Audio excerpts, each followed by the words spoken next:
Merci de nous choisir. C'est New World Forum. Nous parlons aujourd'hui de l'Afrique.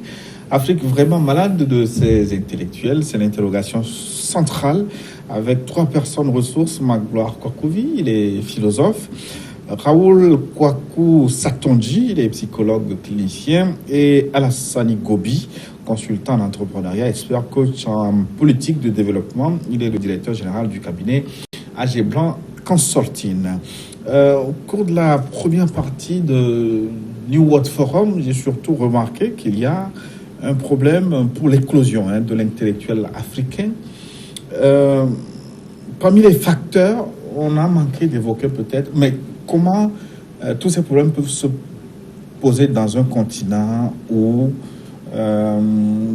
nous sommes censés être ceux qui communiquent le mieux. C'est le continent de la parole, les Africains, c'est eux qui parlent beaucoup. Oui. Mais comment se fait-il que les problèmes de communication soient si prégnants sur le continent? On peut répondre par une citation de Nietzsche qui disait que l'essentiel, c'est de ne pas savoir que la vérité existe, mais de savoir à qui elle profite.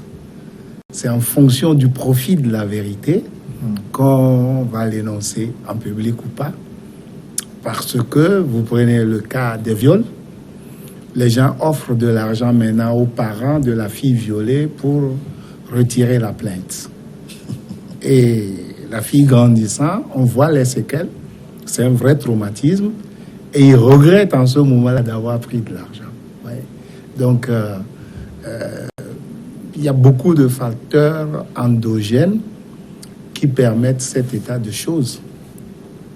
Ce n'est que maintenant que l'Afrique a des brain trusts et des think tanks. Ça n'existait pas avant. J'ai demandé à un de nos grands frères qui a œuvré à l'Union africaine, ancien OUA, il m'a dit que non, que bon, on invitait les gens, alors qu'on aurait pu mettre les meilleurs cerveaux ensemble quelque part, 1 ou 2 fois par an. Peut-être le devenir de l'Afrique serait autre. Parce qu'il serait difficile que la mafia internationale élimine tous les membres de ce brain trust-là. Ce n'est pas possible. Raoul Satonji, de tout ce qu'on a dit au cours de la première partie, j'ai remarqué qu'il y a un vrai problème de communication. On ne se comprend pas. On ne s'entend pas sur ce qu'on peut appeler intellectuel. On ne s'entend pas sur son rôle. Pourquoi? Je pense que nous avons une forte tendance à déguiser les choses. Nous parlons peut-être beaucoup, mais nous communiquons mal. Nous ne sommes pas précis dans ce que nous voulons dire. Nous ne nous faisons pas aussi clairs avec rien qu'à penser à l'usage de nos proverbes. Et quand quelqu'un veut vous parler d'une situation, il énonce d'abord un proverbe, bien que vous n'avez pas toutes les facultés de comprendre ce qu'il dit. Il énonce quand même. D'autres le récupèrent et le disent dans un contexte qui n'est forcément pas le même. Et nous sommes aussi expérimentés dans ce que nous refusons par rapport aux questions liées à nos émotions. Nous refusons de ne pas dire à l'autre ce que nous pensons spécifiquement ou particulièrement. Et donc vous voyez cette tendance généralisée de dire à mon frère, c'est pas à toi de dire. Chez nous, enfants, on dit, c'est pas à toi de dire. Laisse ça comme ça. Laisse ça comme ça. Nous savons tous que c'est pas bon, mais ce n'est pas à nous d'en parler. Et donc, cette façon de communiquer ne nous permet pas d'avoir les résultats qu'il faut.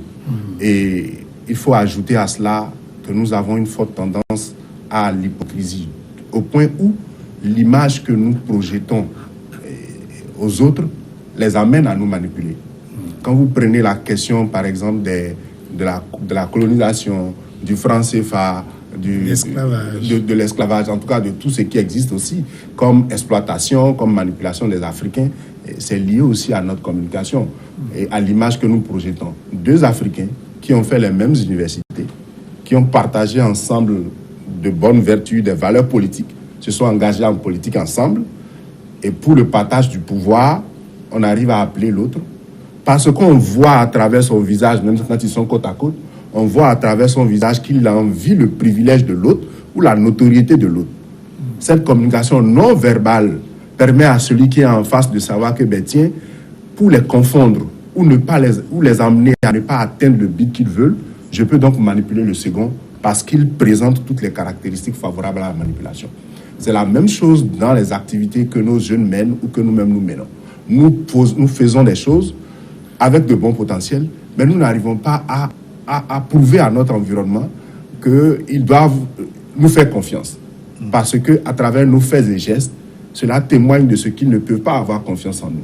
Quand vous êtes dans un bidonville, par exemple, vous habitez dans un bidonville, que du jour au lendemain, vous roulez carrosse, et que ce n'est pas dans un processus continuel, que le jeune enfant ou le jeune garçon qui est là observe, voit que, on me dit dans la vie, il faut avoir la patience, mais j'ai vu ce aîné-là qui, dans un temps record, est capable de réaliser ce que mon père, depuis 30 ou 40 ans, quand il travaille avec son beau discours, n'arrive pas à réaliser.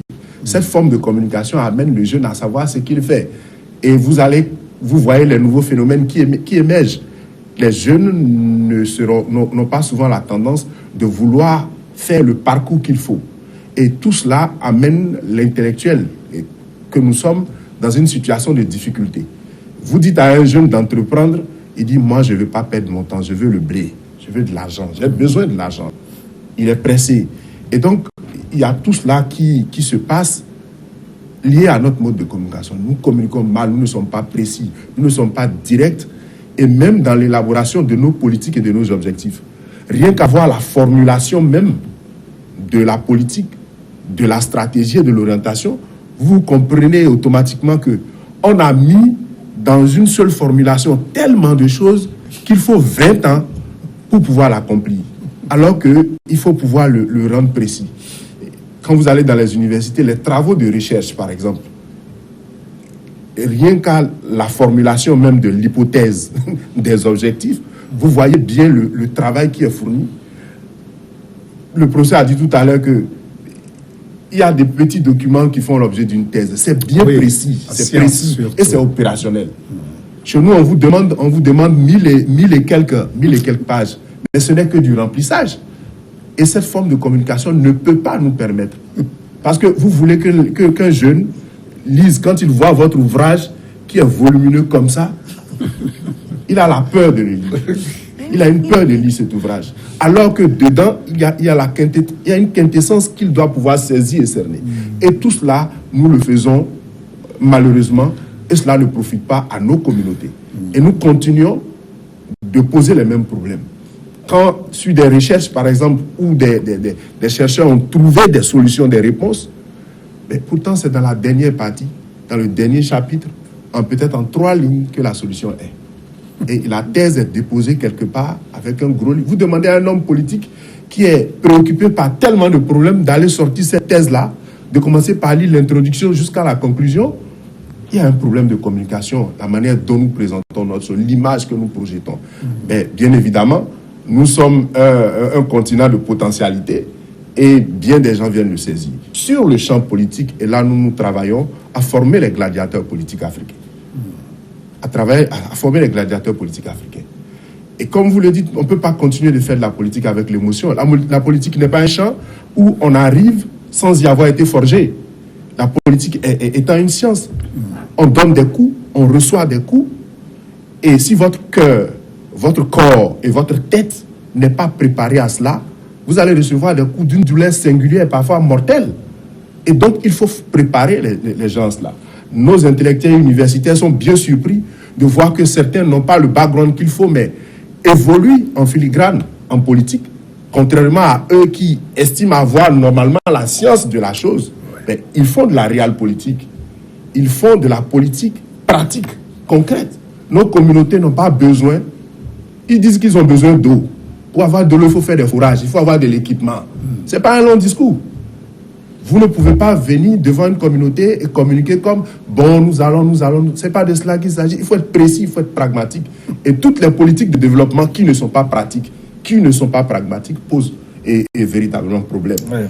On va revenir à ce volet dans la dernière partie de notre émission en recherchant des solutions pratiques pour rendre les intellectuels plus efficaces. Docteur Gobi, quand vous animez, je vous pose ces questions pratique, quand vous animez vos ateliers, vous formez les jeunes, les intellectuels à l'entrepreneuriat, est-ce que votre discours passe? Quel type de communication vous utilisez? Comment vous faites pour transmettre votre message pour que ça atteigne sa cible? D'abord, les formations que nous donnons, il y a souvent des cibles. Ça fait quand vous êtes en face des jeunes, en face de la jeunesse, il y a une façon de communiquer. Mais quand vous êtes en face des professionnels, des gens, des personnalités, la communication aussi doit être différente. Parce que quand vous faites le contraire, la communication, votre message ne peut pas bien passer. Et je voudrais revenir un peu sur le développement qui vient d'être fait, parce que ça a retenu beaucoup mon attention. Et d'abord, l'homme est un tout. L'homme est un tout. Je voudrais dire que les Africains, on dit qu'ils communiquent beaucoup. Nous communiquons beaucoup. Non seulement nous communiquons beaucoup, nous parlons beaucoup. Nous parlons beaucoup, nous communiquons beaucoup. Donc, non seulement nous communiquons mal ou nous parlons mal, mais seulement tout ce que nous disons n'est pas illustré. Illustré comment? Et les Américains, les Français eux-mêmes, les Européens, sont allés jusqu'à dire que l'Afrique est un pays sans histoire. L'Afrique est un pays sans histoire. Pourquoi? Parce que tout ce que nous faisons n'est pas conservé. Parce que même si nous communiquons mal, dans cette mauvaise communication, quelque chose de potable va sortir. Mais puisque ce n'est pas conservé, ce n'est pas écrit, cela ne nous profite pas. C'est en cela que je voulais remercier vraiment le psychologue, parce que pour le travail qu'il est en train de faire, je suis aussi dans le lent. Donc, pour dire que nous avons intérêt, jusqu'à ce jour, non seulement l'Africain n'écrit pas, il est aussi paresseux dans la lecture. Il dit aussi que l'intellectuel africain est hypocrite, n'arrive pas à appeler un chat un chat. Pourquoi? Oui, c'est une vérité. Et cela m'amène à parler du tout dont j'ai parlé. Parce que le tout dont je parle, l'homme fonctionne sur quatre référentiels. Parce qu'il y a le référentiel spirituel, le référentiel mental, le référentiel émotionnel et le référentiel physique. Mais nous avons remarqué que, en Afrique surtout, les gens ne savent pas qu'il faut que leur croyance puisse marcher de pair avec leur profession ou la façon dont là où ils entreprennent. Mais moindre chose, on va dire non. Toi, un chrétien, tu dis ça. Toi, un chrétien, tu ne dois pas faire ceci. Toi, un chrétien, tu ne dois pas entreprendre dans ceci, cela, etc., etc. Cela aussi est un grand frein qui pose des problèmes au niveau des choses. Et les Africains, nous ne sommes pas encore découverts dans ces quatre référentiels dont je suis en train de parler. Donc, il faut qu'on se découvre sur tous les plans pour que nous puissions émerger, pour que nous puissions mieux évoluer. Professeur Kokovi, quelqu'un a dit on ne change pas les choses tant qu'on ne les a pas nommées, tant qu'on ne les a pas appelées par leur nom. Et pourquoi les intellectuels, surtout africains, ont du mal parfois à prendre la parole? D'abord, parce que pour constituer ce plateau-là toutes les semaines, je vous assure, c'est un chemin de croix, parce que beaucoup n'aiment pas venir sur les plateaux, beaucoup n'aiment pas se découvrir. Pourquoi c'est comme ça? Non, je peux dire que c'est par stratégie de survie. Dans ma discipline à moi, si vous voulez faire les théologies de la philosophie africaine, vous verrez que pendant que les philosophes se tiraillaient en thèse et antithèse, les militaires faisaient des coups d'État parce qu'ils s'étaient aperçus que la politique, c'est le plus court moyen de s'enrichir en Afrique. Vous voyez? Donc, les gens, c'est par précaution. Si vous dites que vous êtes sociologue, on dira, cela, il faut s'en méfier. Les psychologues émergent maintenant, mais ils ont mis beaucoup de temps. Quand on dit psycho, on dit, est-ce qu'on peut développer l'Afrique avec ça? Alors qu'il y a psychologie du troisième âge, psychologie du travail, psychologie du business, ça existe, psychologie de l'adolescence, etc. C'est des branches très, très, très variées qu'on a laissé tomber. Quelquefois, c'est par précaution. Si les intellectuels n'osent pas prendre la parole, vous dites par instinct de survie. Oui. Comment vous arrivez à concilier les deux, la survie? Là, je peux dire vous que répondez toujours présent. C'est caractériel. Tous les caractères ne sont pas les mêmes. Moi, je suis sanguin du groupe Capricorne. Donc, ceux qui font de l'horoscope peuvent comprendre. Mais on aurait pu avoir un autre devenir que ce à quoi nous assistons pour l'Afrique si les intellectuels avaient réellement joué leur rôle. Vous prenez le titre de Nkrumah, Africa Must Unite. Il a écrit dans les années 50. Il a fait une maîtrise de philo aux États-Unis là-bas. Mais quand vous voyez les balbutiements de la CEDEAO aujourd'hui, vous vous dites que le gars, il doit se retourner dans son tombe. Prouver qu'il n'y a pas de développement sans économie et que pour le faire mieux, il faut unir ses forces. C'est la thèse principale. Raoul Satondi, ce que vous avez décrit tout à l'heure, l'environnement africain, ça me renvoie à des personnages qui souffrent de troubles psychologiques. Qu'est-ce qui se passe? L'Africain est-il toujours perturbé par la colonisation? Qu'est-ce qu'il arrive qu'on n'arrive pas à développer sa propre personnalité?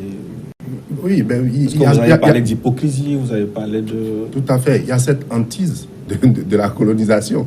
Cette hantise de la colonisation, cette hantise du néocolonialisme, cette hantise du franc CFA, etc., etc. Vous comprenez que si vous êtes ami à un opposant que vous connaissez depuis longtemps, qui peut-être a commis un acte délictueux et il est mis aux arrêts, en tant qu'ami, en tant que frère, vous avez quand même la courtoisie de dire, ben tiens, aller en milieu carcéral, c'est pas une bonne chose. De lui apporter un soutien moral. Vous le faites publiquement, vous aurez des coups de fil. Pourtant, il est de notoriété publique que vous êtes des amis. Ouais. Et donc, le dire que tel opposant ou tel homme au pouvoir est mon ami ou mon frère, avec qui je partage, on mange, on peut prendre un pot ensemble et tout ça. Et du point de vue politique, nous sommes d'obédience différente. Les gens n'accepteront pas cela. Et donc, le déni même de soi-même, de ce qu'on est, de ce qu'on fait, de celui qu'on fréquente, j'ai le droit de réserve. Des intellectuels font des bêtises, mettent des dirigeants en erreur, font des fautes graves, mais estiment qu'ils ont le devoir de réserve. Cela pose un problème. Tant que nous n'allons pas dire les choses telles qu'elles sont, le professeur a parlé de vérité, les choses telles qu'elles sont, cela ne veut pas dire qu'il faut dire voleur. Mais quelqu'un il y a plusieurs expressions pour le dire. Oui. Mais refuser totalement de dire à quelqu'un qui a volé, ne pas utiliser le mot voler, ni ses synonymes, il y a problème. Et ça, c'est partagé d'une manière générale en Afrique. Est-ce que vous pensez qu'il y a suffisamment de débats dans nos sociétés, débats intellectuels? Pour moi, il y en a très peu. Il y a un politologue chez moi dans mon pays, et je prends plaisir à dire à ses disciples que de mon point de vue, ce monsieur ne sait rien de la science politique. Parce que du point de vue pratique, son comportement n'est pas digne d'un expert en sciences politiques. Parce qu'un expert doit être dans le champ du débat politique. Il doit pouvoir analyser les faits politiques, les présenter telles qu'elles sont. Même s'il a un penchant idéologique, la science lui impose d'abord de décrire les faits politiques tels qu'ils sont, avant, n'est-ce pas, de dire, mais pour ma part, voilà l'orientation que je fais pour telle ou telle autre raison. Et donc, cette absence de débat pose véritablement problème. Parce que ce n'est qu'aux élections. Je prends un exemple. Vous allez dans certaines universités européennes ou américaines, il y a des clubs de débat. Dans aucune de nos universités, cela n'existe. Des clubs de débat sur des thématiques précises. Dès l'université, on apprend la confrontation politique, on apprend les échanges, on apprend à discuter, on apprend à faire les débats, même en milieu scientifique. il y a les débats, nous confrontons nos échanges. Quand vous n'avez pas appris aux gens à faire le débat public, à discuter de ce qui concerne tout le monde, c'est quand ils sont au pouvoir, où ils ont des privilèges, des avantages, que vous leur demandez de venir confronter cette opinion à celui qui n'a pas encore accédé à ce niveau-là. Mais s'il a eu dans son parcours une éducation, je parle d'une éducation sociale, qui lui permet déjà de faire simplement le débat, et dans la confrontation des idées, c'est bien possible. Et donc, nous, intellectuels, nous sommes expérimentés dans la manipulation et le refus de dire ce qui est. Et c'est ça le problème. Oui. C'est ce qui est dommage. Oui, professeur Koukouvi, si on fait économie de ce débat-là, est-ce qu'on peut résoudre le problème de l'intellectuel? En principe, non. Parce que vous avez bien vu qu'en France et en Angleterre, lorsqu'il y a des candidats politiques, on les confronte à la télé avec leurs idéologies et ils débattent. Et on peut dire celui-ci s'est bien défendu, celui-ci, on a assisté au débat de Marine Le Pen et Macron. C'est la seule manière de permettre au public de voter informé. Or ici, vous avez bien vu que c'est qu'en 9 ans après l'indépendance, les gens ne savent pas encore voter. Oui. Pourquoi? Il a parlé de débat même dans le milieu universitaire. Pourquoi vous, par exemple, à l'université, il n'y a pas ces gens de joutes Bon, ça vient maintenant. Avant, il fallait publier pour passer les grades. Aujourd'hui, pour passer les grades, il faut exposer publiquement ses thèses et que ce soit débattu. Oui, c'est ça qui fait la flopée de laboratoire. Tout le monde est devenu laboratoire sur les campus maintenant. Mais si le débat doit être fait simplement pour avoir les grades... Oui, il y a cet aspect-là. Parce qu'il ne faut pas démocratiser ces formes de débat, de rendre public. Lorsque vous les démocratisez, tôt ou tard, vous égratignez le pouvoir politique. Et comme c'est lui qui finance les universités, il n'aime pas trop qu'on vienne de temps en temps piétiner ces plates-bandes. Je prends un seul exemple, la réduction de la pauvreté. Mathématiquement, il est impossible de réduire la pauvreté en Afrique. Parce que le système politique que nous avons met beaucoup plus d'argent dans le pouvoir et l'armée au détriment de la santé et de l'éducation. Or, si vous négligez la santé et l'éducation, vous ne pouvez pas réduire la pauvreté. Lui peut en témoigner. Vous allez émerger d'où si vous êtes en mauvaise santé? On a dit que... De la même manière, si vous n'êtes pas en sécurité, vous ne pouvez pas avoir... Bon, mais ça, c'est un mythe sécuritaire. Ça, en psychologie, on peut vous dire que c'est un mythe. On a dit que les conseillers municipaux doivent bien parler français. Mais est-ce que vous avez écouté les gens parler avant les élections, les communales? Donc, il y avait trop de charabia là-dedans. Donc, c'est des mythes. Et quelquefois, les intellectuels se spécialisent dans la dénonciation des mythes. Ça a été le charme de Friedrich Nietzsche. C'est ça. Alors, comment réconcilier maintenant les intellectuels avec les problèmes de leur société? Que faire pour que l'intellectuel retrouve sa place? Ce sera le dernier aspect de cette émission. Je commence avec vous, Dr Gobi. Merci beaucoup. D'abord, l'intellectuel, ce n'est pas qu'il cherche sa place. Il a déjà sa place. C'est lui qui refuse de la prendre. Qu'est-ce que je veux dire par là? Et c'est que les intellectuels de nos jours doivent servir de levier pour l'évolution de leur milieu d'origine, de leur localité. Vous allez remarquer la plupart du temps que quand vous allez dans une localité et quelqu'un dans son village natal ou quoi que ce soit, la plupart du temps, quand vous arrivez, s'il y a des problèmes dans ce milieu, la plupart du temps, c'est les intellectuels qui sont derrière. Parce que tels, ils sont allés au village et tel est de ce côté, tel est de l'autre côté. Et les deux personnes qui incarnent ces deux côtés ne s'entendent pas. Donc, automatiquement, ils créent de la zizanie au sein de leur localité. Donc, qu'est-ce qu'ils doivent faire? C'est qu'ils doivent se dépasser pour mettre l'intérêt public, l'intérêt commun en priorité.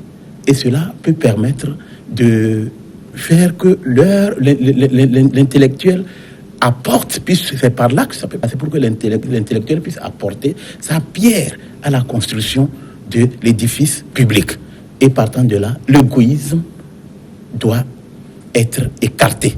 Parce que quand on ne pense qu'à soi seul, je crois que le professeur l'a évoqué ici, parce que qu'est-ce qui se passe? Nous avons remarqué la plupart du temps que les gens s'attardent plus sur le gâteau.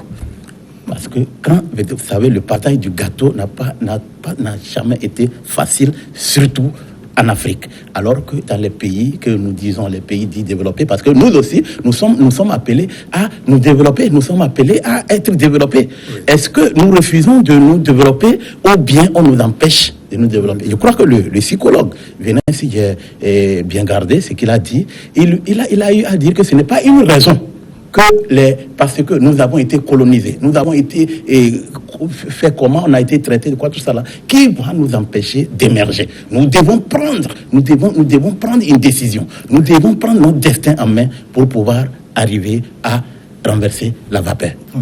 Mais est-ce que les intellectuels aujourd'hui ne sont pas des loups solitaires? Comment arriver à les mettre ensemble? Vous avez parlé de Brain Trust, de Think Tank. Est-ce que c'est possible? Il y a les réseaux sociaux. Parce que ce que nous sommes en train de dire est déjà perçu à Tokyo et ailleurs. Et les autres nous écoutent, analysent. Et je me rappelle qu'au seuil de la maîtrise en France, vous avez des invitations à dîner, à souper dans des familles. Et on vous demande, mais vous êtes philosophe? Oui. Quelle philosophie vous allez enseigner en Afrique? Parce que la peur de Mao Tse-tung et du livre rouge était telle que, quand vous dites philosophie, on pense communisme. Oh, moi j'ai dit non, je vais enseigner la philosophie. Pourquoi vous voulez que ce soit nécessairement communisme? C'est la philosophie. Et ils ont des schémas de détection des intellectuels à haut risque. Il y a des gens qui ne sont jamais retournés en Afrique après leurs études parce qu'ils s'étaient trop exposés dans l'antagonisme au pouvoir de leur pays. Et ils sont morts en exil sans même jouir des fruits de leur intellect, parce que avoir un MBA ou un master ou un doctorat et être chauffeur à Washington parce qu'on est mieux payé qu'un ministre en Afrique, ma foi... il faut vouloir avant de le faire. Raoul, Satondi, comment faire en sorte que les intellectuels puissent travailler ensemble? Parce que, à mon avis, quand ils sont solitaires, est-ce qu'ils peuvent atteindre des résultats? Est-ce qu'il n'y a pas nécessité de créer des cadres pour que les Africains, les intellectuels travaillent ensemble? Je pense qu'il est important de créer des cadres, des espaces où les Africains peuvent échanger sur les mêmes problématiques. Certains essaient de le faire. Je ne comprends pas pourquoi dans les champs qui engagent réellement le développement, cela ne se fait pas suffisamment. Et vous voyez, quand vous avez besoin d'experts, donc vous trouvez des experts pluridisciplinaires qui réfléchissent sur une problématique et envoient des approches de réponses et de solutions. Et quand vous voyez qu'il y a la touche du philosophe, du psychologue, du sociologue, du politologue, ça donne quelque chose de bien, de beau et aisément applicable. Mais sur les champs qui impactent, on a bien souvent la difficulté. Parce que les intellectuels ont peur. Ils ont peur. Nous avons peu d'intellectuels courageux et audacieux. Parce que venir se livrer sur un plateau, pour certains, c'est un vrai problème. Alors que avoir la capacité de dire son point de vue publiquement, l'on sait là où vous allez, pourquoi vous le faites, et vous faites plus ou moins clair. Vous avez l'avantage de susciter le débat sur la question. C'est ça. Et vous attendez que quelqu'un conteste pour faire progresser la réflexion. Ce que nous, Africains, nous n'avons pas le courage de faire. Nous n'avons pas le courage de mettre nos idées sur tapis afin qu'ils soient débattus. Donc nous en avons peur. Il y a de nombreux Africains qui ont des ouvrages, qui ont des livres, qui ont écrit, mais c'est encore dans leur ordinateur.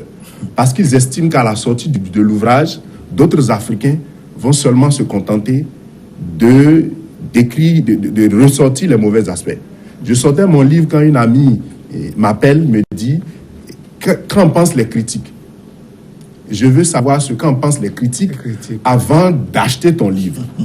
Je lui ai dit, il faut que le livre sorte d'abord pour qu'un critique s'en saisisse. Moi, je veux d'ailleurs qu'un critique le prenne, le lise et qu'il essaie de dire ton livre a des insuffisances à tel niveau. Tout à l'heure, vous avez dit, je pense que vous n'avez pas suffisamment creusé tel aspect. Et qu'il faut y arriver parce que ça pose un problème. Donc, vous attirez mon attention sur un aspect qui nécessite un approfondissement. C'est cela qu'il faut.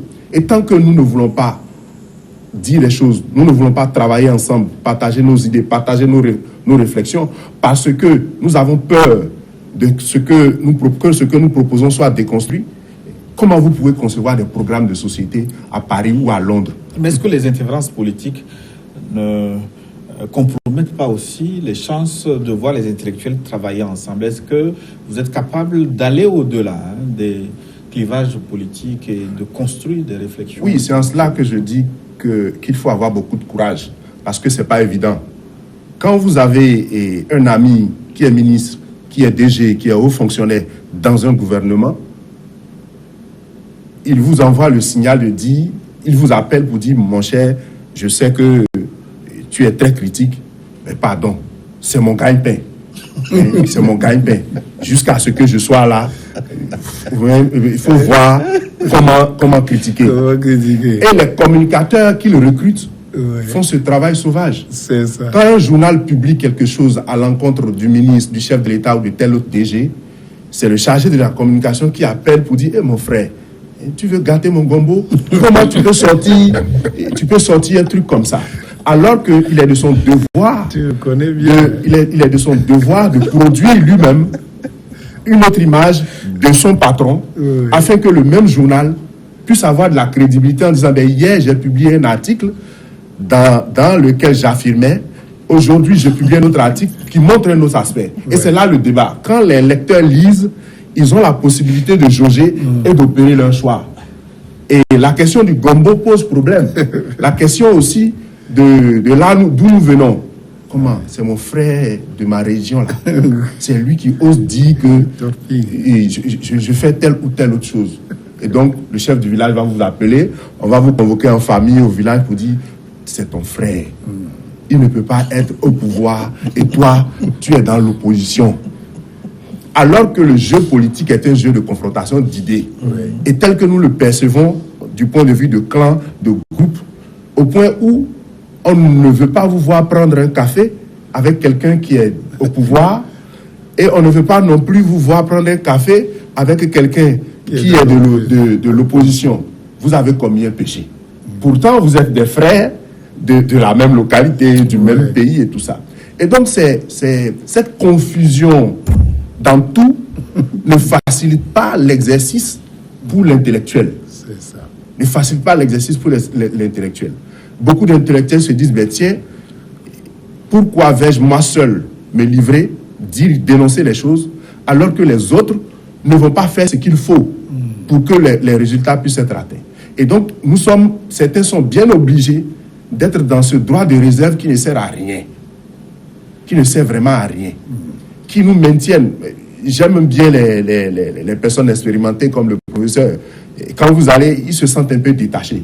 Mais il y a un problème. Des intellectuels de haut niveau, patentés, qui sont rompus à la tâche, expérimentés.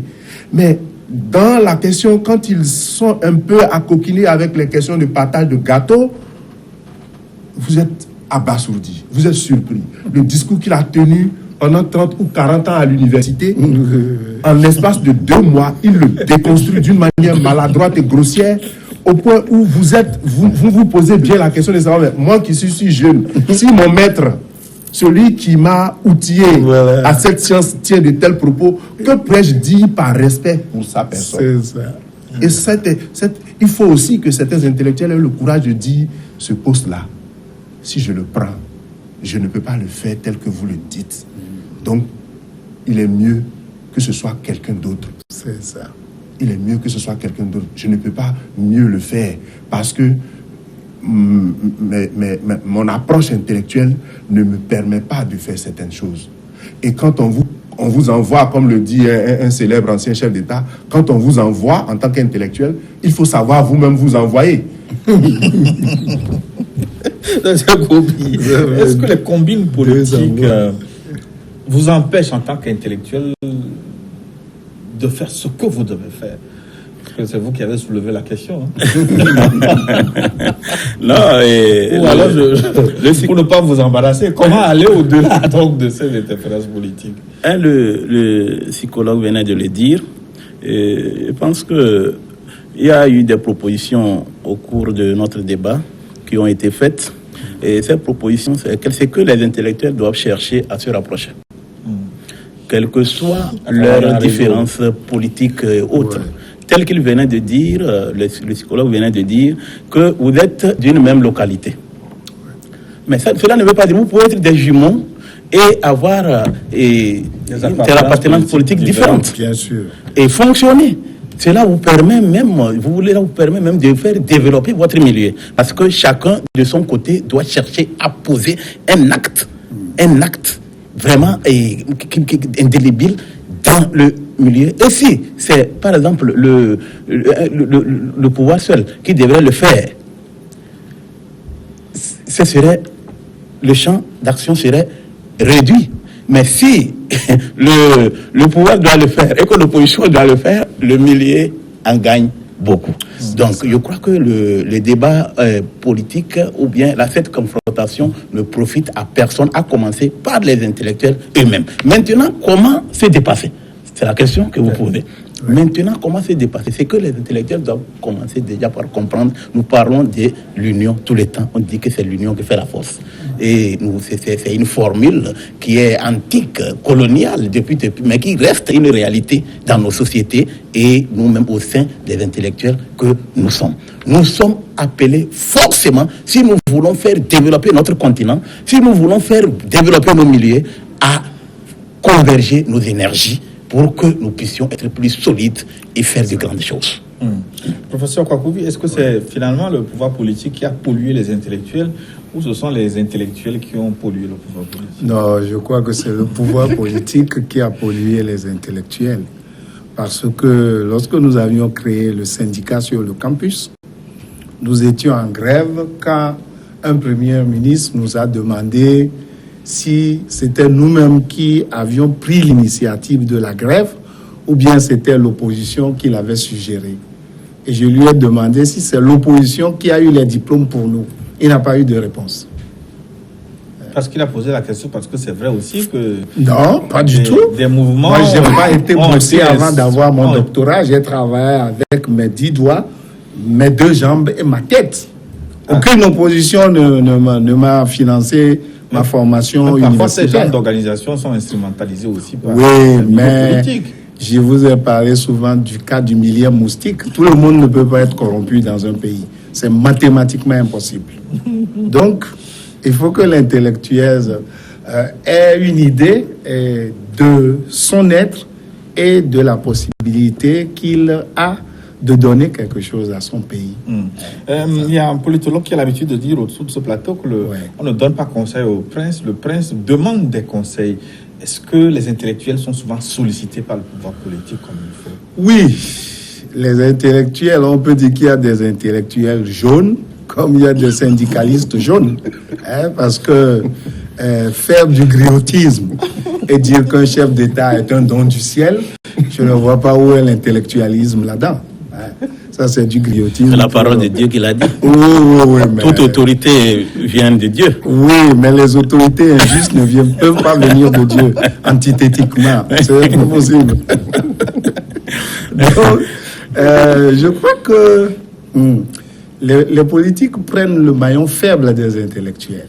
Ils savent par qui passer pour noyauter le groupe de la pluridisciplinarité. Il est très rare qu'on ait des débats pluridisciplinaires dans le pays. Vous êtes new, vous faites ça. Et j'espère que votre new va continuer longtemps. Parce que quand ça devient old, c'est le plus bon. Alors, est-ce que vous pensez que les politiques sollicitent souvent la compétence des intellectuels. Oui, tout à fait. Les politiques sollicitent la compétence des intellectuels parce que quand vous voyez, quand on veut toucher à une constitution, on veut modifier une constitution dans un pays, c'est les intellectuels qu'on appelle pour voir là où il faut mettre une virgule ou sauter une autre pour en donner une autre interprétation. Et ce qu'on écrit très clairement, c'est encore des intellectuels qui le lisent autrement. Et donc, les intellectuels sont souvent sollicités pour cela. Et je pense que les intellectuels doivent de plus en plus se rapprocher, et comme ce que nous faisons dans le cadre de nos activités professionnelles et surtout nos travaux de psychologie politique. Et c'est d'ailleurs pour cela que je fais un séjour à Lomé avec un ami qui est togolais, et moi je suis béninois. Donc en tant qu'intellectuel, il est politologue. Moi je fais des approches en psychologie politique. Donc nous pensons que ce sont des disciplines qui peuvent converger. Ouais. Et donc, comment nous faisons pour mutualiser cela, capitaliser, pour que nos communautés puissent en profiter, notamment nos hommes politiques, et qu'ils arrêtent la politique spectacle, la politique des émotions. Que vous soyez de la mouvance ou de l'opposition, vous avez forcément besoin d'une approche particulière de la politique, et donc, pour que ça soit profitable. Et le fait qu'un opposant soit capable d'avoir un débat avec un mouvancier, un débat sain, donc c'est une pratique, c'est un exercice qu'il faut. J'ai une enseignante canadienne qui a fait le Canada, qui nous disait, tiens, au cours primaire, pour désigner le responsable de classe, on demande aux candidats de faire une campagne. Donc des enfants de faire une campagne, de dire à leurs amis comment est-ce qu'ils vont gérer la classe. Et mieux, si dans la classe, il y a un noir, il y a le principe de la minorité. Et donc, parmi l'un des responsables, si c'est 2 ou 3 responsables, il faut forcément que la minorité soit représentée dans...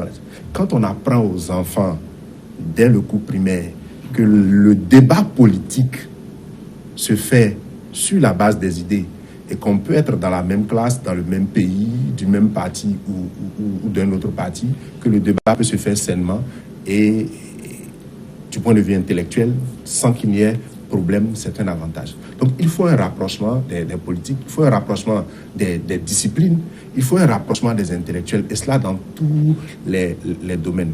Et surtout, que les intellectuels ne soient pas frileux de ce que les politiques... Parce que la politique est un champ qui utilise tous les pouvoirs. Dans ma théorie, je dis, c'est le seul pouvoir qui a la capacité de manipuler tous les autres pouvoirs. Il manipule le pouvoir financier, le pouvoir religieux, le pouvoir endogène, le pouvoir scientifique.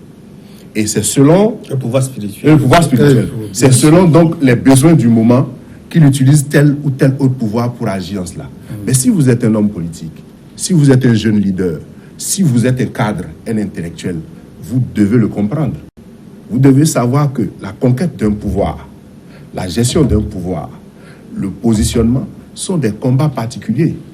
Et les intellectuels dans tous les pays devraient pouvoir dire aux acteurs politiques, mais tiens, ce n'est pas parce que vous avez soutenu ici Y et qu'il est arrivé au pouvoir que dans son gouvernement où vous aurez un poste quelconque. C'est une autre phase qui est la gestion du pouvoir. Et il y a d'autres réalités qu'il faut prendre en compte. Nous travaillons à cela et bientôt vous nous recevrez probablement pour que nous puissions échanger davantage là-dessus. Donc il faut que les intellectuels se rapprochent, essaient de ne plus avoir honte, de sortir de leur couvent, de sortir de leur tanière, d'arrêter d'avoir peur et d'exprimer leur opinion, de sorte qu'il y ait une confrontation des idées pour qu'on puisse en tirer profit. Merci. Docteur Gobi, nous arrivons à la fin donc, de notre émission. En un mot, l'Afrique est-elle vraiment malade de ses intellectuels? Voilà votre conclusion. Je dirais que l'Afrique souffre d'une insuffisance et de ce que leurs intellectuels pouvaient donner. On ne peut pas parler de maladie parce que nous risquons de rentrer dans d'autres choses. Et l'Afrique se porte bien, mais peut se porter mieux que les faits intellectuels pensent quand même converger leurs énergies pour pouvoir mieux faire. Et pour terminer, je dirais que quelquefois, nous pouvons être animés d'une peur bleue. Pourquoi? Parce que nous disons on dit que le prince demande conseil.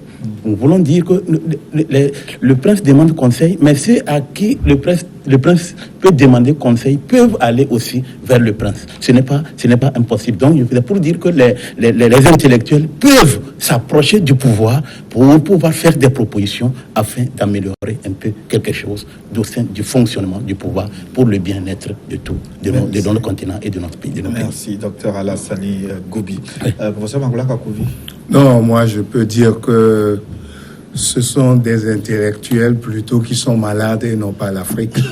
Parce que l'Afrique regorge de beaucoup de ressources humaines. Les jeunes regorgent de talent. Et je suis fier des miens comme Sami Tchak et Kossi Efui. Je suis très content quand on parle d'eux parce que c'est moi qui les ai formés. Donc c'est les intellectuels qui sont malades et non pas l'Afrique. Raoul Kwaku Satonji. Merci, je vais prendre au mot le professeur, puisqu'il y a quand même des intellectuels africains qu'il cite en exemple, qu'il a formés.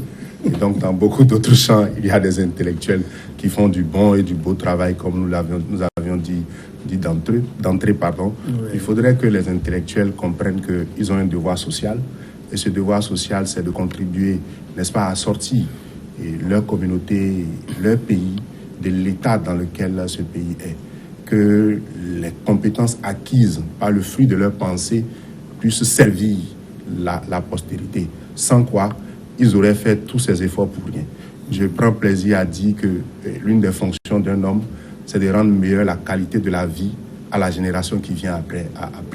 Et donc, dans nos travaux de réflexion, nous devons arriver à contribuer à l'éclosion d'une nouvelle génération. Donc, les intellectuels africains, il y en a qui font du bon travail, il y en a qui devraient pouvoir se corriger pour que nous puissions être fiers à 100% de tous les intellectuels africains. Merci, Raoul Satonji.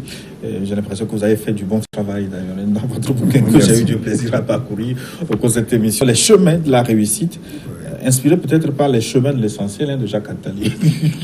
Les chemins de la réussite par le comportement. Je vous promets de revenir là-dessus parce que j'ai découvert beaucoup de choses intéressantes dans votre bouquin. Merci. Nous arrivons donc à la fin de notre forum. Merci de votre aimable attention. Dans un instant, une nouvelle édition de journal sur votre chaîne. À très bientôt.